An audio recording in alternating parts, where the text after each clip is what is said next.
온라인 예배 에티켓. 당신은 준비된 예배자입니까? 지금 당신의 복장은? 집에서 입던 옷 그대로 교회 갈 때처럼 깔끔하게 지금 당신의 자세는? 침대에 누워서 편안하게 책상에 앉아서 준비된 자세로 찬양을 부를 때 당신의 자세는? 누가 들을라 침묵을 지켜요. 마음을 다해 소리내어 찬양해요. 기도할 때 당신의 자세는? 누가 보지도 않는데 다른 짓 좀 하면 어때? 마음과 정성을 다하여 진심으로 당신의 예배 자세는 어떤 모습인가요? 준비된 몸과 마음으로 하나님께 영광 돌리는 거룩한 예배 시간 되시기 바랍니다.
안녕하십니까?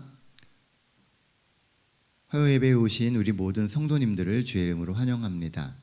오늘 함께 또 은혜를 나눌 말씀은 요한계시록 5번째 시간입니다. 세상을 향한 하나님의 경고, 7 나팔에 대한 이야기를 같이 생각해 보려고 합니다. 우리가 함께 다룰 말씀은 7 나팔에 대한 말씀이다라고 말씀드렸습니다. 7 나팔은 보시는 부분에서 D라고 하는 부분에 해당됩니다. D1과 D2로 나눴을 때 D1에 해당되는 말씀이 7 나팔이죠. 이 이야기는 이 7 나팔에 대한 이야기가 선악의 대쟁투 중에 특별히 의인과 관련되어 있는 이야기다라고 하는 것을 우리가 유추해 볼 수 있습니다. 대쟁투는 의인을 구원하기 위한 하나님의 역사입니다. 그래서 이것과 짝을 이루는 7 나팔은 그 의인을 구원하기 위한 하나님의 장치다라고 하는 것을 알 수 있어요. 하지만 7 나팔은 성경을 읽어보시면 느끼시겠지만 그 형식이 심판의 형식을 떼고 있습니다. 그래서 자칫 이 7 나팔의 목적을 착각할 가능성이 매우 큽니다. 그냥 아무 생각 없이 읽다 보면 7 나팔도 하나님이 주시는 어떤 심판의 한 형태다라고 생각하기 쉽다는 것이죠. 하지만 7 나팔은 형태는 심판의 형태를 띠고 있지만 의인을 구원하기 위한 목적으로 주어지는 심판이다라고 하는 것을 절대 잊어서는 안 됩니다. 7 나팔의 기별은 계시록 8장부터 11장에 이를 때까지 걸쳐서 나옵니다. 그리고 긴 분량을 가지고 있다 보니 그 각각의 이야기들 속에는 하나님의 숨겨진 여러 가지 의도와 마음들이 들어있는 것을 우리가 찾아볼 수 있습니다. 다 함께 계시록 8장에 있는 말씀을 찾아보도록 하겠습니다. 요한계시록 8장 1절 2절에 있는 말씀입니다. 7 인을 떼실 때에 하늘이 반시쯤 고요하더니 내가 보매 하나님 앞에 7 천사가 서 있어 7 나팔을 받았더라. 7 나팔은 7 인과 이어지는 말씀임을 우리는 알 수가 있습니다. 자, 그럼 나팔이 의미하는 것은 무엇일까요? 도대체 왜 뜬금없이 이 나팔에 대한 이야기를 계시록은 하고 있는 걸까요? 먼저 우리가 생각해 봐야 할 것은 그 나팔의 의미와 그 나팔을 부는 때입니다. 성경을 보면 이스라엘 백성들은 나팔을 부는 아주 정확한 어떤 때가 있었습니다. 출애굽기 19장 16절 17절 말씀입니다. 셋째 날 아침에 우레와 번개와 빽빽한 구름이 산 위에 있고 나팔 소리가 매우 크게 들리니 진중에 있는 모든 백성이 다 떨더라. 모세가 하나님을 맞으려고 백성을 거느리고 진에서 나오매 그들이 산 기슭에 섰는데, 이스라엘 백성들에게 있어서 어떤 것을 전하기 위한 통신수단 또는 무엇을 알리기 위한 방법으로 나팔은 계속 사용됩니다. 그 중에 우리가 주목해 봐야 될 부분은 이 나팔이 하나님의 임재와 개입을 의미하는 표징이었다는 것입니다.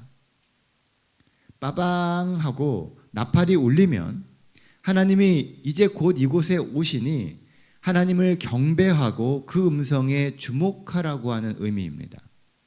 하나님이 오셔서 우리에게 무언가를 말씀하시니 스스로 성결케 하고 그리고 삶을 돌아보며 하나님이 내게 주시는 음성이 무엇인지를 귀담아 들으라고 하는 의미라는 것이죠. 데살로니가 전서에도 이렇게 나옵니다. 주께서 호령과 천사장의 소리와 하나님의 나팔 소리로 친히 하늘로부터 강림하시리니 그리스도 안에서 죽은 자들이 먼저 일어나고.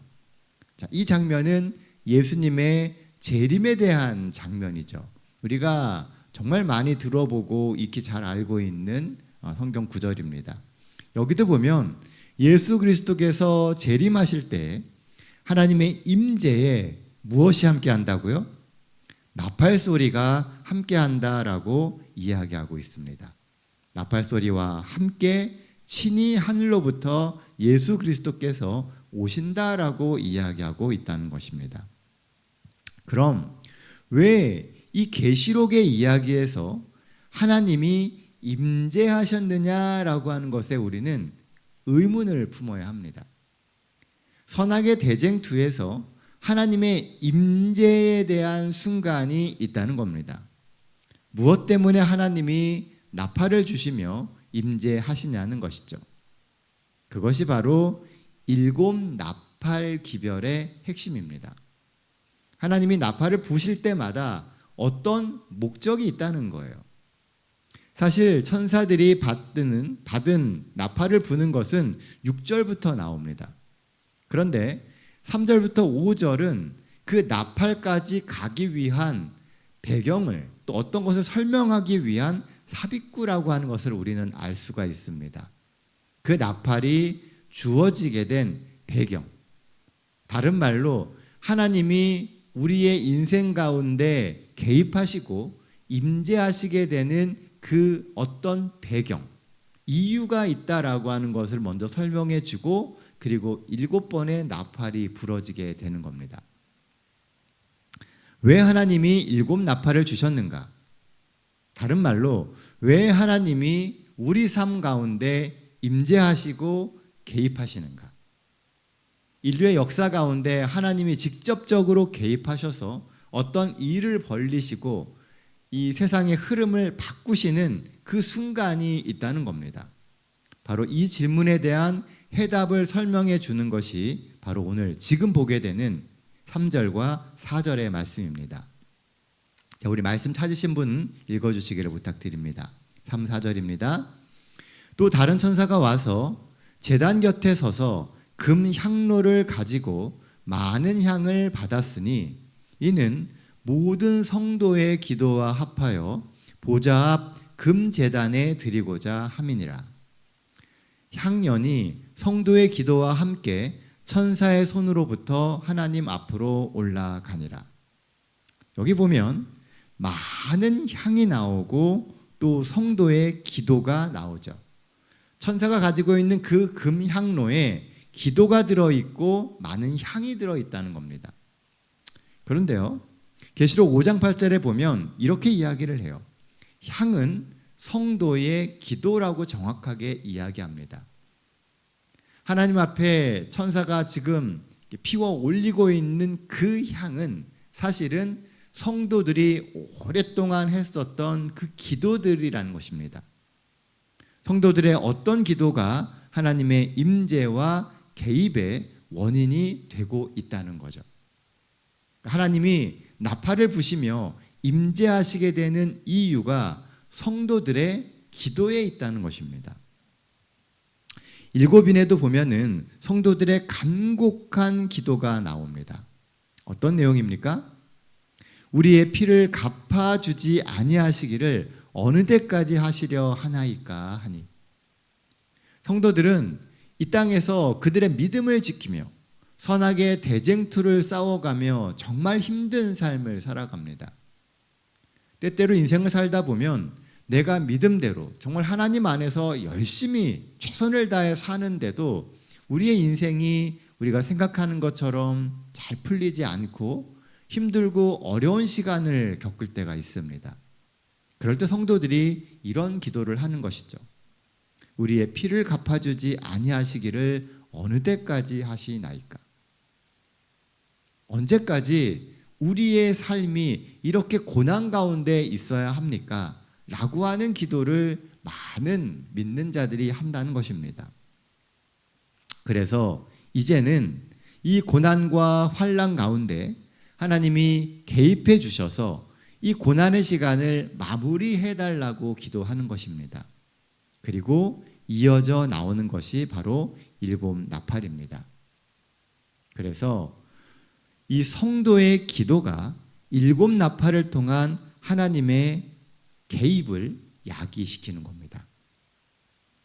이것으로 유추해 볼 때 일곱 나팔은 선악의 대쟁투에서 의인들의 기도에 대한 하나님의 역사적 개입을 의미한다라고 볼 수 있습니다.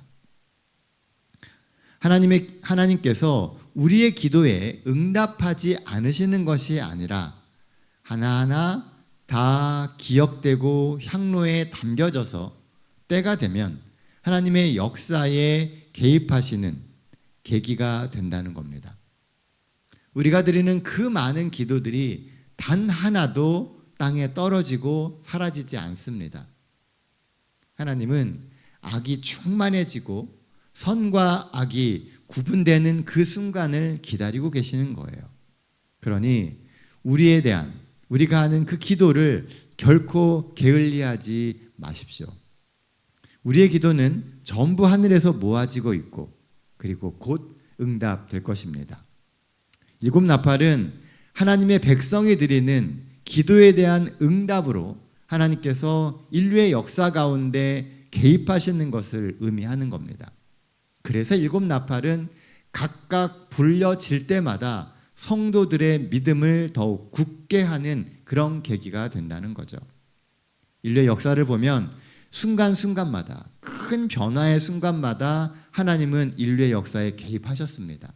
그래서 믿음을 지키고 살아가는 많은 이들이 하나님의 보호하심 가운데 있음을 세상 앞에 증명하게 되었다는 겁니다. 그게 바로 일곱 나팔이 흘러가는 방향입니다.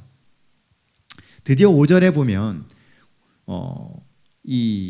우리 성도들의 기도가 담긴 향로를 가지고 거기에 제단에 불을 담아다가 이 성도들 땅에 쏟을 때 나팔이 불려지기 시작합니다. 천사가 향로를 가지고 제단에 불을 담아다가 땅에 쏟음에 우레와 음성과 번개와 지진이 나더라. 일곱 나팔을 가진 일곱 천사가 나팔 불기를 준비하더라. 성소에서의 제단은 늘 번제단을 의미합니다. 번제단은 곧 예수 그리스도의 우리를 위한 중보를 의미하는 것이고 그 제단에 불을 갖다 쏟았다라고 하는 것은 예수 그리스도의 중보가 이제 끝이 나고 은혜의 시간이 끝났음을 의미하는 것입니다. 곧 세상을 향한 심판의 시작을 의미합니다. 다시 본문으로 한번 돌아가 보도록 하겠습니다. 일곱인을 떼실 때에 하늘이 반시쯤 고요하더니 내가 보매 하나님 앞에 일곱 천사가 서 있어 일곱 나팔을 받았더라. 우리가 알 수 있는 첫 번째 사실은 일곱째 인을 뗄 때 일곱 나팔이 주어진다는 거죠. 여기 보면 일곱째 인이 떼어질 때에 일곱 나팔을 이제 받게 된다고 이야기합니다. 결국 이것은 나팔과 인이 관련이 있다는 거죠. 일곱 인이 원인이 되어서 일곱 나팔이 나오는 거예요. 나중에 다루겠지만 일곱째 인이 떼어지면 결국 예수 그리스도의 재림으로 연결됩니다. 그런데 그 재림을 의미하는 일곱째 인을 뗄 때 일곱 나팔이 주어지다 보니 이 두 이야기가 연결되는 사건처럼 바라보기 쉽다는 겁니다. 시간적으로 순차적으로 인이 떼어지고 인이 먼저 주어지고 일곱 나팔이 나온다라고 하는 생각을 갖기 쉽다는 것이죠. 그러나 사실은 이것은 시간 순서에 의한 기록이 아닙니다. 이것은 계시록에서 제일 어려운 부분이에요. 그러니까 계시록은 시간 순서에 맞춰서 모든 것이 기록되어 있지 않습니다.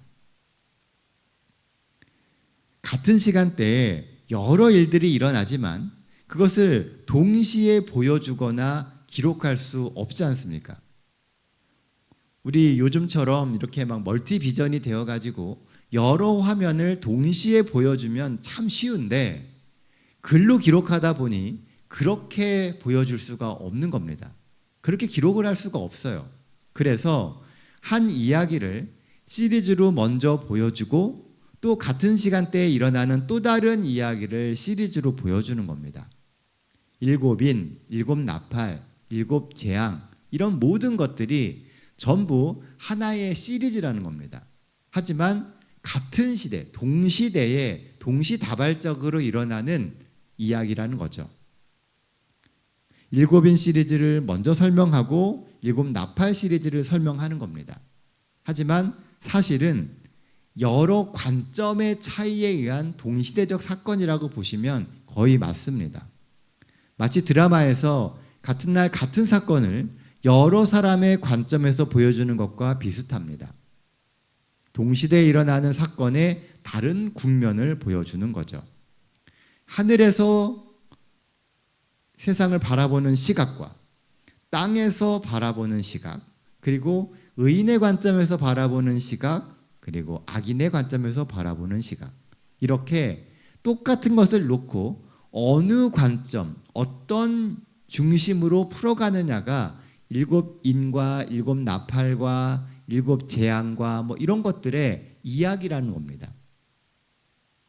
그래서 각각의 이야기가 전혀 다른 이야기가 아니라 사실은 전부 다 맞물려 있는 사건들이라고 하는 것을 우리는 기억해야 합니다. 자, 3절로 5절에 나오는 말씀입니다. 다른 천사가 와서 제단 곁에 서서 금향로를 가지고 많은 향을 받았으니 이는 성도의 기도와 합하여 보좌 앞 금제단에 드리고자 함이라. 향연이 성도의 기도와 함께 천사의 손으로부터 하나님 앞으로 올라가는지라. 천사가 향로를 가지고 제단의 불을 담아다가 땅에 쏟음에 우레와 음성과 번개와 지진이 나더라. 여기 보면 다른 천사가 라고 하고 나옵니다. 이전에 지금 나오고 있는 천사들과 다른 종류의 천사가 등장하고 있다는 거죠. 이 천사는 일곱 나팔을 부는 그 천사들과 다른 천사입니다. 이 천사가 성도의 기도를 가지고 나아가서 세상에다가 심판을 상징하는 제단에 불을 쏟아 붓습니다. 재림교회는 전통적으로 이 다른 천사를 예수 그리스도로 봅니다. 중보하는 다른 천사, 이 중보를 하는 다른 천사가 누군가에 대한 여러 가지 견해들이 있지만 그리스도를 상징한다라고 하는 것이 정설입니다. 왜냐하면 그리스도, 예수 그리스도만이 우리의 유일한 중보자가 되실 수 있기 때문에 그렇습니다. 그리고 불을 담아다가 땅에 쏟는다라고 하는 것은 언젠가 그리스도의 중보 사업이 마쳐지고 은혜의 시기가 끝나서 심판이 있게 되는 그 시간이 있음을 의미하는 겁니다. 오직 예수 그리스도만이 우리를 중보하실 수 있고 그리고 예수 그리스도만이 세상을 심판하실 수 있습니다. 성도의 기도를 모으고 중보의 기도를 하고 있는 천사가 바로 오늘 등장하는 이 다른 천사인데 세상 그 누구도 우리를 위하여 중보할 수 없고 그리고 심판할 수 없습니다. 오직 예수 그리스도만 하실 수 있는 일이라는 거죠. 그래서 재림교회는 이 천사를 전통적으로 예수 그리스도라고 이야기를 합니다. 드디어 이제 첫째 나팔이 불려지게 됩니다. 첫째 천사가 나팔을 부니 피 섞인 우박과 불이 나와서 땅에 쏟아짐에 땅의 3분의 1이 타버리고 수목의 3분의 1도 타버리고 각종 푸른 풀도 타버렸더라. 첫째 천사가 나팔을 부니까요. 뭐가 나옵니까? 네, 피 섞인 우박과 불이 등장합니다. 피 섞인 우박과 불. 어디서 본 듯한 표현 아닙니까? 우리가 어디서 이런 표현을 보았을까요? 그렇죠. 출애굽기를 공부할 때 보았습니다. 우리가 저녁 예배 시간에 출애굽기를 계속 공부하지 않았습니까? 그 출애굽기의 10재앙 중에 하나가 바로 이 우박과 불이었습니다. 출애굽기 9장 23절로 25절에 나오는 말씀이에요. 모세가 하늘을 향해 지팡이를 들매 여호와께서 우레소리와 우박을 보내시고 불을 내려 땅에 달리게 하시니라. 여호와께서 우박을 애굽 땅에 내리심에 우박이 내림과 불덩이가 우박에 섞여 내림이 매우 맹렬하니 사람과 짐승을 막론하고 밭에 있는 모든 것을 쳤으며 애굽 땅에 불이 섞인 우박이 아주 맹렬하게 쏟아졌습니다. 요한계시록의 모든 표현들은요, 지난번에 말씀드렸던 것처럼 모두 구약의 사건들로부터 나옵니다. 이스라엘 백성들은 어떤 표현을 딱 보는 순간 어떤 장면을 떠올리게 되어 있었다는 거예요. 왜냐하면 그것이 그들의 역사이고 그들의 경험이었기 때문에 그렇습니다. 그래서 불이 섞인 우박에 대한 이야기를 딱 들을 때, 아, 이게 열재앙 때 하나님께서 이스라엘 백성들을 구원하기 위하여 내리셨던 일종의 재앙이구나 라고 하는 것을 깨달을 수 있었다는 겁니다. 열재앙은요, 그 땅에 있는 백성들을 멸망시키기 위한 재앙이 아니었습니다. 뭘 하기 위해서 그 재앙이 주어진 거예요? 이스라엘 백성들에게 구원에 대한 확신을 주고 하나님께서 이 백성을 선택하셨고 이 백성을 지키신다라고 하는 것을 세상 앞에 보여주기 위한 것이었습니다. 그래서 이스라엘 백성들은 그 열 재앙이 일어나고 있지만 열 재앙들로 인해서 피해를 입지 않았던 것입니다. 방금 본 출애굽기 9장 23절로 25절의 이미지는 복음이 주어졌음에도 불구하고 그 복음을 거절하고 하나님의 백성을 핍박했던 이들에게 내려졌던 심판의 이미지를 보여줍니다. 그런데 이어지는 26절의 말씀은 이렇게 기록됩니다. 이스라엘 자손이 있는 그곳 고센 땅에는 우박이 없더라. 애굽 땅에는 계속 우박이 내리고 불이 돌아다니는데, 피 섞인 우박이 내리고 불이 도는데 이스라엘 자손이 있는 고센 땅에는 우박이 없습니다. 이 열재앙은 이 백성이 보호받고 있음을 보여주는 것이었다는 거죠. 마찬가지로 일곱 재앙도 똑같습니다. 이 심판의 목적은, 이 나팔에서 나오는 심판의 목적은 내가 여호와인 줄을 알게 하기 위해서예요. 구약 성경에 나오는 대부분의 심판은요, 하나님이 어떤 분이신지, 하나님이 살아계심을 증명하기 위한 심판이었습니다. 에스겔에 나오는 이 말씀도 큰 우박덩어리와 불과 유황으로 그와 그 모든 무리와 그와 함께 있는 많은 백성에게 비를 내리듯 하리라. 왜요? 내가 여호와인 줄 그들이 알리라. 하나님을 알게 하기 위해서라는 거죠. 이 불 섞인 우박의 심판은 하나님의 백성과 그 길을 따르지 않는 이들의 심판을 대조해서 보여집니다. 그래서 이 심판은 경고의 심판이에요. 하나님의 백성에게는 확실한 믿음을 더해주고 하나님을 거절했던 사람들에게는 그것을 보고 돌이킬 수 있는 기회를 주는 겁니다. 왜냐하면 아직 열재앙이 안 끝났기 때문에 그렇습니다. 아직 기회가 있는 것이죠.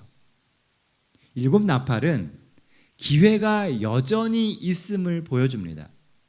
세상의 역사 가운데서 수많은 핍박과 선악의 대쟁투 가운데 하나님의 백성들이 힘들어하고 어려워할 때 하나님이 그 백성을 여전히 지키고 계시고 그들을 보호하시며 사랑하신다라는 것을 보여주는 것이 일곱 나팔이고, 그 일곱 나팔 재앙을 보면서 악인의 무리에 속해 있던 사람들도 하나님을 기억하고 하나님께 돌아올 수 있는 기회를 부여하는 것이 일곱 나팔의 목적이라는 겁니다.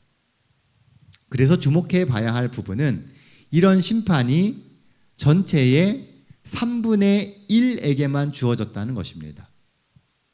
3분의 1은 부분이죠. 이 3분의 1이라고 하는 표현은 성경에서 부분적인 심판을 계속 의미합니다.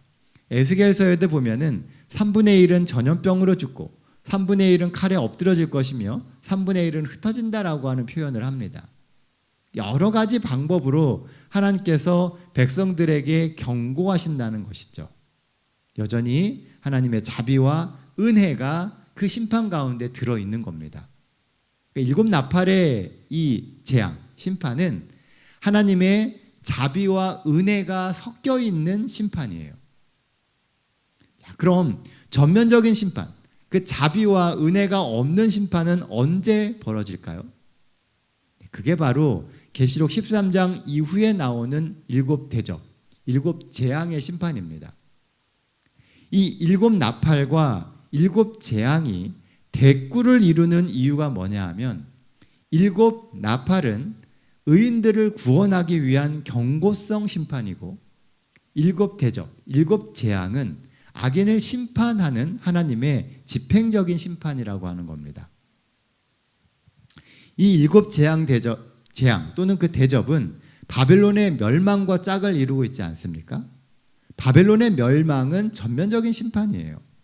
하나님의 자비와 또 은혜가 섞여져 있지 않은 순수한 심판을 의미합니다.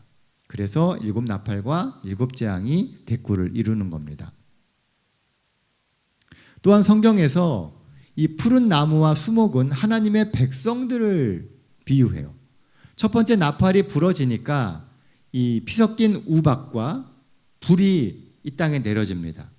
그런데 이 땅에 있는 수목의 3분의 1을 태운다라고 이야기하죠. 성경에서는 이 하나님의 백성들 또는 나라들을 계속 나무로 비유합니다. 어느 곳에서는 포도나무로 비유하기도 하고 어느 곳에서는 감람나무로 비유하기도 하죠. 그래서 그 백성들이 나무다라고 이야기하고 있다는 거예요. 이사야 61장도 예레미야 11장에서도 하나님의 백성을 나무로 비유를 합니다. 하나님의 백성은 하나님의 보호하심 가운데서 자라나고 있는 나무입니다. 근데 그 나무에 대한 심판이 있다는 겁니다. 하지만 이 나무들 중 일부는 심판의 대상이 돼요. 왜일까요? 그들이 하나님을 버리고 이름만 이스라엘로 살아갔기 때문에 그렇습니다. 실제로 이 첫째 나팔의 실제적인 적용을 보는 것은 이스라엘의 멸망과 예루살렘 멸망으로 이야기를 합니다. 이스라엘 백성들은 고집스럽게 선지자들을 배척했고요. 하나님의 아들이신 예수 그리스도를 십자가에 못 박았습니다. 그렇게 그리스도인들을 또 핍박했어요. 결국 그들은 복음의 원수가 되는 길을 선택합니다. 우리가 이 70일의 예언을 공부할 때 다니엘서를 공부하면서요. 이스라엘 중심의 복음이 이 70일회가 끝나게 되면서 이방을 향해서 바뀌어지는 것을 보게 됩니다. 하나님의 백성들이 선택받고 하나님의 보호하신 가운데서 이스라엘이라고 하는 좋은 나라를 이루고 살아갔지만 그들이 결국 결정적으로 예수 그리스도를 부인하고 예수 그리스도의 반대편에 서기로 결심하게 되었을 때 복음의 중심이 옮겨져 가게 되었다는 것이죠.